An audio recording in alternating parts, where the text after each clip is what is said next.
In 1999, Universal debuted the only reason why I go to Universal, at least for now, Islands of Adventure. This park, by far, offers the best themed experience in Florida, no contest. And I think a large part of Island's success comes down to the park's cohesion. Every land at Islands of Adventure has a purpose, and each section fits in naturally. Originally, when Universal was developing this park, they had one central theme that the entire park would revolve around. And that was literature. Yes, Universal, they decided to theme an entire theme park around books. Marvel Superhero Island? That's comic books. Seuss Landing? That's Dr. Seuss. Jurassic Park?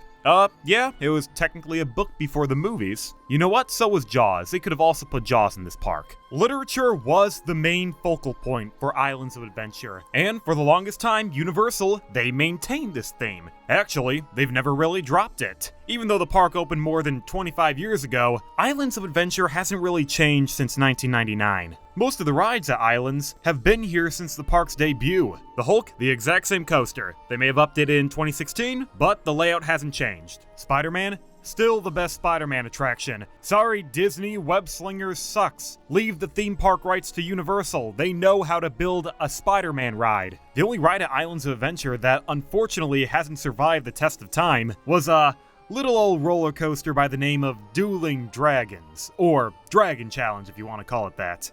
No, I don't like that. Just call it Dueling Dragons. This massive dueling B&M invert was a staple at Universal. In fact, it was probably the premier ride when the park opened. And how could it not? It was a very impressive coaster, and it was a visual marvel. Yet, it closed after 18 years of operation. The ride didn't even last 2 decades. King Ka lasted longer than Dueling Dragons, and that ride broke down for weeks at a time. This is probably one of the most beloved defunct attractions ever. The public loved Dueling Dragons, and it's a shame Universal had to take it out. However, I do think the removal of Dueling Dragons was for the better. It was in Universal's best interest to scrap this attraction. I'm sorry, I had to say it. Dueling Dragons was a necessary sacrifice for Universal, and I think if Universal had to remove this ride again, they would do it in a heartbeat. Because the removal of Dueling Dragons kind of created a snowball effect. A snowball effect that would eventually lead to some of Universal's best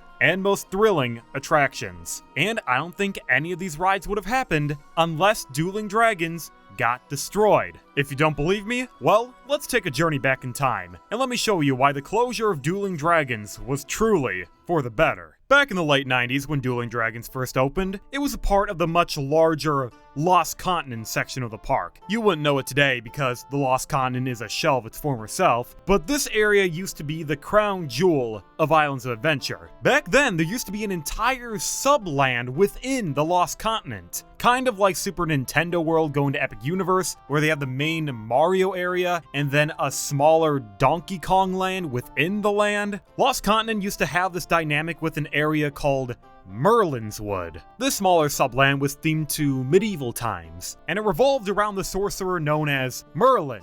Hey wait, that's the name of the land. And you know, the land, it was small, it was cute, it had a tavern, had a quaint castle. Oh look at that, a tiny little roller coaster for the kids, how nice. But the main draw of Merlin's Wood was Dueling Dragons. This giant dueling inverted coaster had a presence, especially with the entrance. Just look at this work of art. What a statement. 2 massive dragon statues in the heat of battle. What an incredible first impression. The 2 dragons beside you were known as Pyrock and Blizzrock, the creatures of ice and fire. And the whole idea of this ride is that you're choosing a dragon to battle. Later in the queue, you'll find out that you can pick your own fate by picking the red or the blue side of the coaster. And what's great about Dueling Dragons is that these coasters weren't mirrored images of one another. For instance, if you were to pick the ice over the fire side of the coaster, you would get a completely different ride experience. Dueling Dragons was actually 2 separate coasters with completely different layouts. Heck, according to the roller coaster database, the red side of the coaster actually had a bigger drop.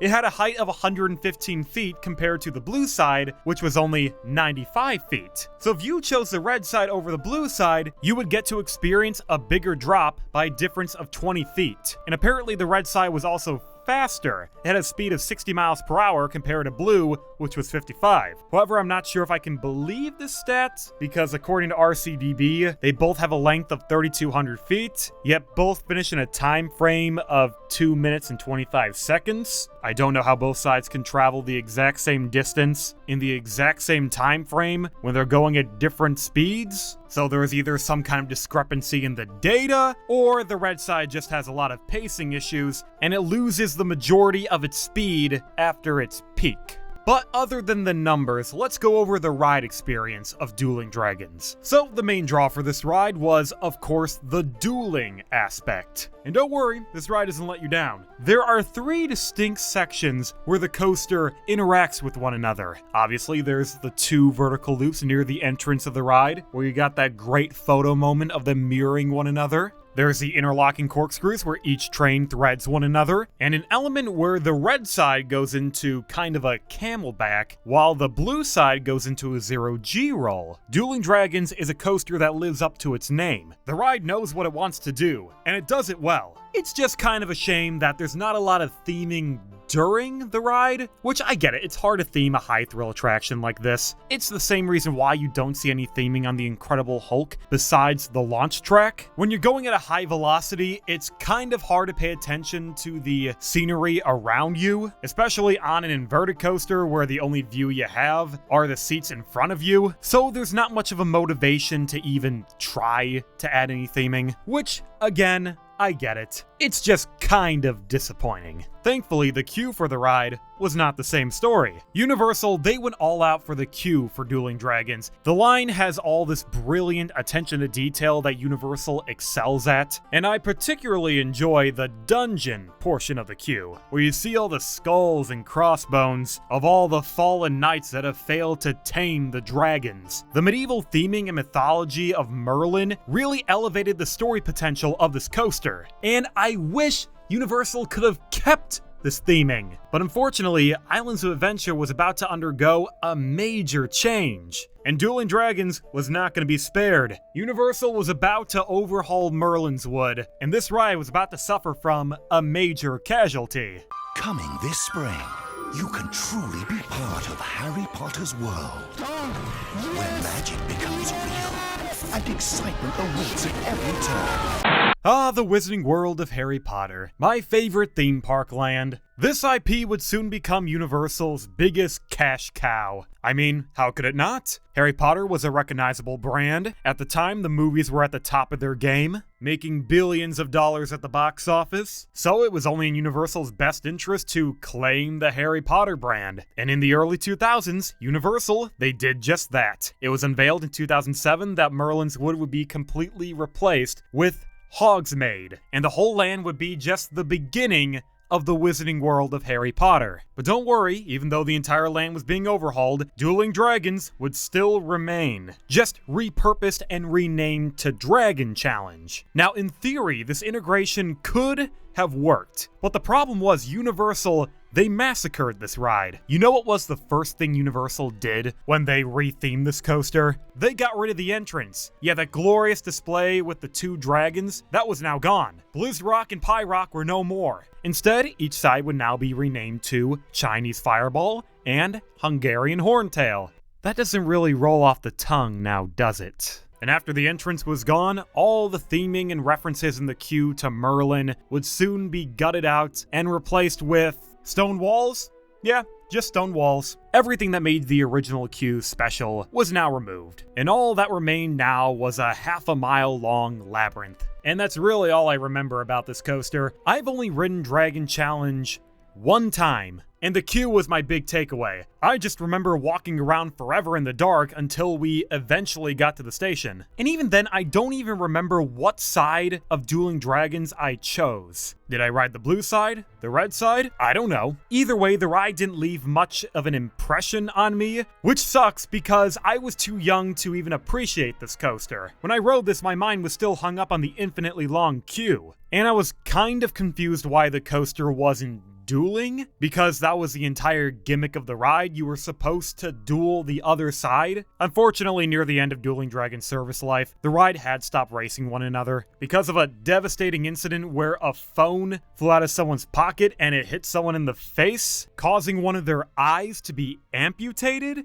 It was a whole situation. So Universal thought it would be better to just turn off the dueling aspect. Instead of having the cars go simultaneously, they would go one after another, which subsequently destroyed the ride's popularity. The coaster was no longer a visual spectacle. So when 2017 rolled around, Universal, they had a choice to make. They could either keep Dueling Dragons or get rid of it. And you know what? Universal, they did just that. They got rid of Dueling Dragons and flattened the land. It was kind of an easy decision too, because the ride no longer fit within the area, and the coaster had begun to wane in popularity, so scrapping the coaster seemed like the right call. Even though it was Universal who technically ruined this coaster. They're the ones who built the Wizarding World of Harry Potter. They're the ones who ripped out all the Merlin theming and the front entrance. And they're the ones who halted the dueling aspect. They didn't have to do that. They could have gotten double-sided lockers and forced everyone to put their stuff away. But they didn't. Instead, they slowly destroyed this coaster over the years, and then when the Wizarding World of Harry Potter came into play, that was the final nail in the coffin. Dueling Dragons would only operate on borrowed time until its demise in 2017. What a disappointment. The Wizarding World of Harry Potter destroyed two roller coasters, not just Dueling Dragons, but also Flight of the Unicorn. Why did they retheme it to Flight of the Hippogriff? Unicorns are way better, come on! Is it because unicorns are too dangerous? Is that it? That's probably why. That horn could poke your eye out if it wanted to.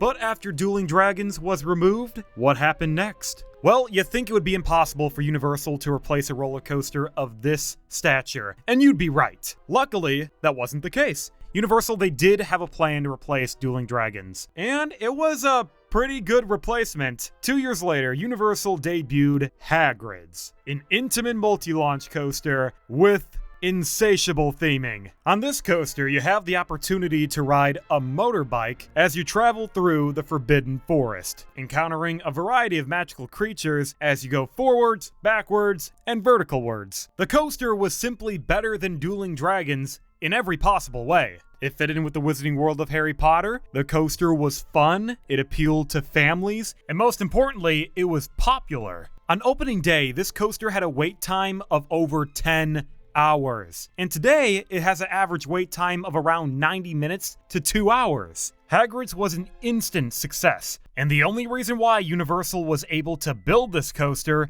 was because they removed Dueling Dragons. And after experiencing Hagrid's over 50 plus times, I can say for 100% certainty that I support Universal and their decision. It was a good call to get rid of this coaster. But here's the thing, removing Dueling Dragons didn't just lead to Hagrid's, it also led to Velocicoaster. When Dueling Dragons was torn down, Universal, they had a bit of a hole to fill. They were down a massive thrill ride. So what did Universal do? Well, they pondered for a little bit, picked up the phone, and gave Intamin a call, and asked for another multi-launch coaster. 2 years later, we got Velocicoaster, one of the best roller coasters of our generation. And again, sorry Dueling Dragons, this ride shits all over you. I would pick this ride easily over that invert. But even if you still don't think the removal of Dueling Dragons was absolutely necessary for Universal to grow, there is still one ride that I don't think would exist unless Dueling Dragons was gone. And that ride would be